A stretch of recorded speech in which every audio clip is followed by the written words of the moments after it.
UMass Boston, the first year of the program. And the way I got to that point kind of starts when I was a soldier in Vietnam. I was in Vietnam in 1969 and some of 70. Infantrymen, saw a fair amount of combat. And as you may know from history, the country was very polarized at that point in terms of war. Half the country, about, hated it and protested constantly. The other half were sort of quietly supporting the government, the military, and those who went along with it. So when I returned after that war experience, I came back to a country that, in a way, I didn't recognize. But at the same time, there were many things that were familiar. But the way the country was torn apart affected, I think, almost all the veterans who came back from war. They came back after a very difficult year, being in the war, looking to reconnect to their lives and into society. And in doing so, they encounter these walls to either break through or jump over, or in my case, and many other veterans, you internalized what you were feeling. So when I got home and realized the situation, I took my uniform, put it in a closet, did not want to talk about my experience. So I bottled things up, held it together. I never spoke about my experience, even with my wife.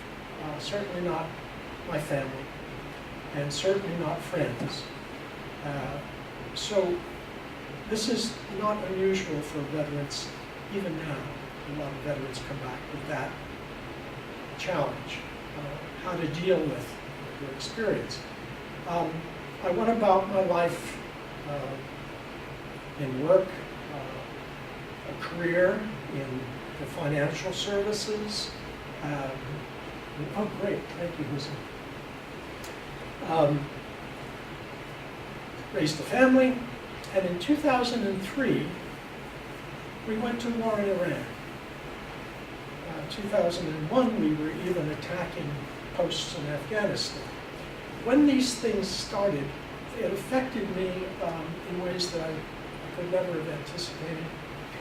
And it wasn't until 2003 that I realized I was dealing with some severe symptoms that have to do with post-traumatic stress. These involve severe depression, high anxiety, fear, certain phobias, and isolation. Those are some of the things that I experienced. Other veterans who deal with that very often have drug abuse problems, alcoholism, or dealing with drugs, fighting, getting incarcerated because of the flight or fight. You may have heard that. So the change in your body chemistry because of the combat experience, and then the stress that follows it, the trauma, changes you. So I was changed. I could not function, so at least not in the career that I had been in. And I was getting a lot of therapy, hospitalizations, about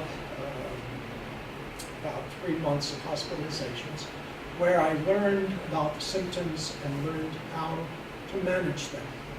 I came back thinking, well, I can't do the work because of the pressure involved, but I would love to go back to school and write. And that started because of the Joiner Center's Writing Workshop, which is the institute here at UMass Boston. Every summer, you can join their groups and learn to write, or if you're already a writer, improve your writing. That's where I began to get it out of me, to get out the war experiences. I started to write, and I was writing poetry. In the beginning, it was awful stuff. very much cathartic. And then eventually it got better. And I kept taking courses and started the MA program here in creative writing. And then the MFA program started, and I was in that first class. And this is where the story of the magazine begins. Oskar Melnichuk is one of the professors in the MFA program. He gives a course in literary editing and publishing. I thought that's pretty interesting, thinking that I was going to learn how to edit stuff. Well, it turns out that it's a very broad-ranging course, and one of the assignments was, all right, we talked about literary magazines. Start one. So there was another veteran in the class with me, also a Vietnam vet. And our proposal, we all made proposals, and it was to create a literary journal that had a very special focus. And at the time, this is 2008, we were dealing in a more intense way with the war in Afghanistan and Iraq. And the idea was writing about and by veterans. And that was the first issue. It contained short stories, essays, poetry, and visual art. It was about 80 pages, very small. And I kept at it after that course, and I got some support. I got some financial support to print the next 2 issues. And I got a lot of encouragement, not just from faculty here and students, but the more the word got out that we were looking for writing, the more support in this literary community in Boston, Cambridge, and then it just kept building to the point where we now have a journal that comes out, it's once a year, and it's independent. We no longer get any financial support. So that's kind of the background, where this came from. So maybe for another 5 minutes, we can talk about the idea of why a journal about the culture of it, and what is important about the contents of this. And we call it, we say this is a literary journal addressing the culture and consequences of war.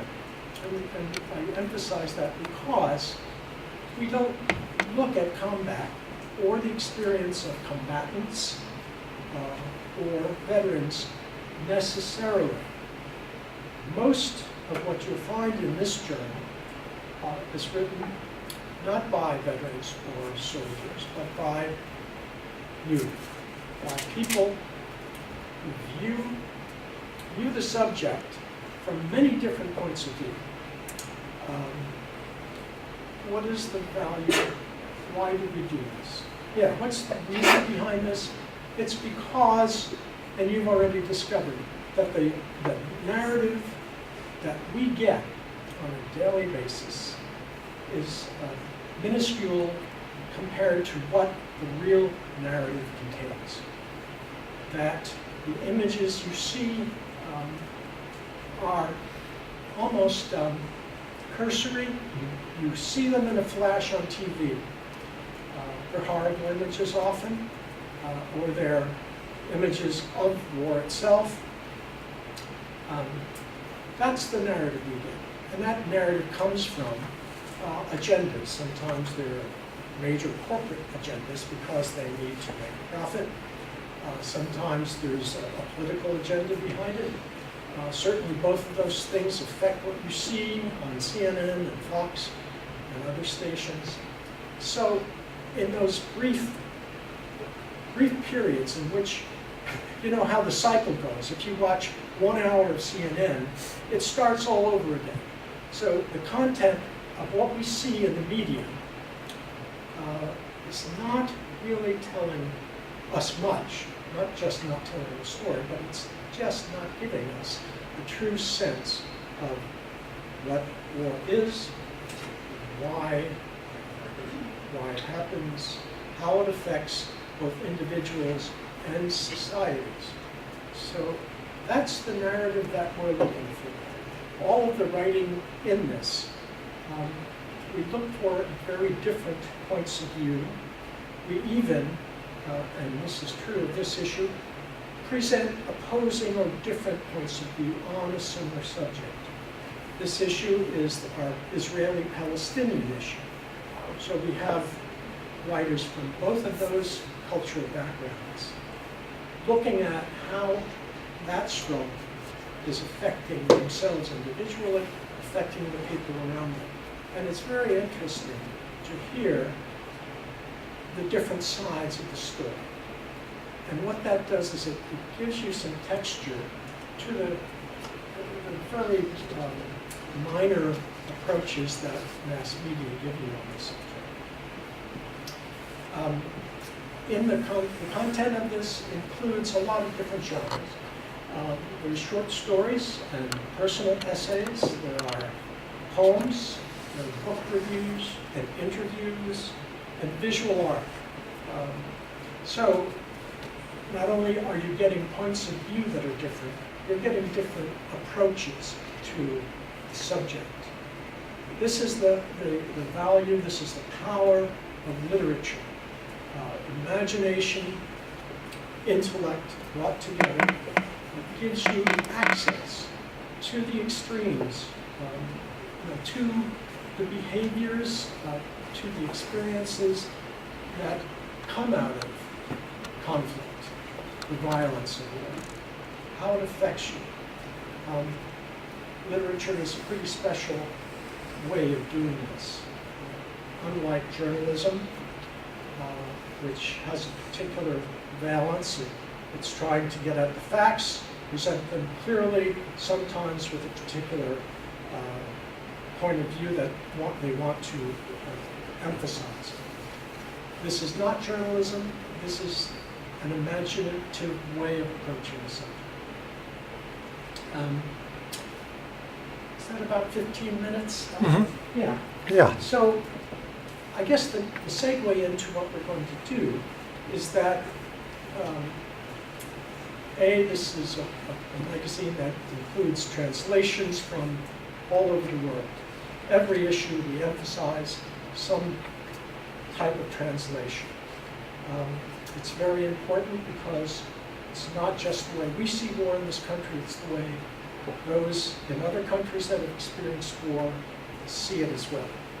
The more we understand how that point of view is expressed, what it is, the more informed we are, and the better, as citizens, the better we're able to make decisions about who we send to represent us in the government.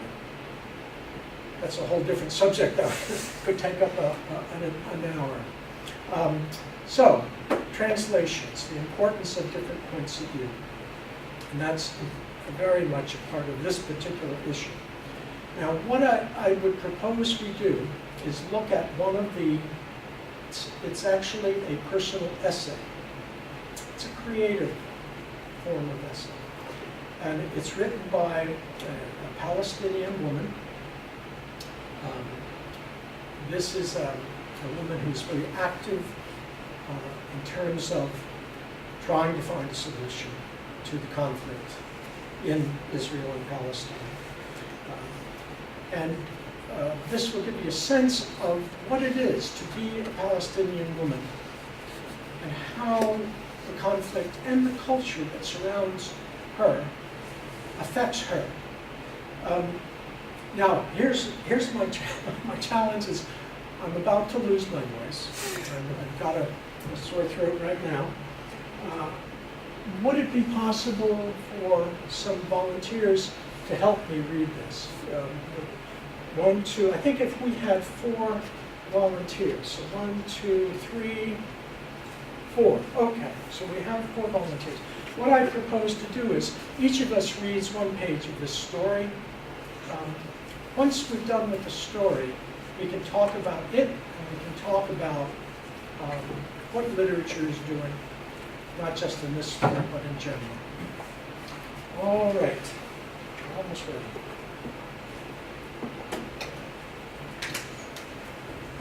page 70. You don't have to read along, but you're welcome to, or just listen. All right, the story, as I say, it's a creative essay. It's not fiction.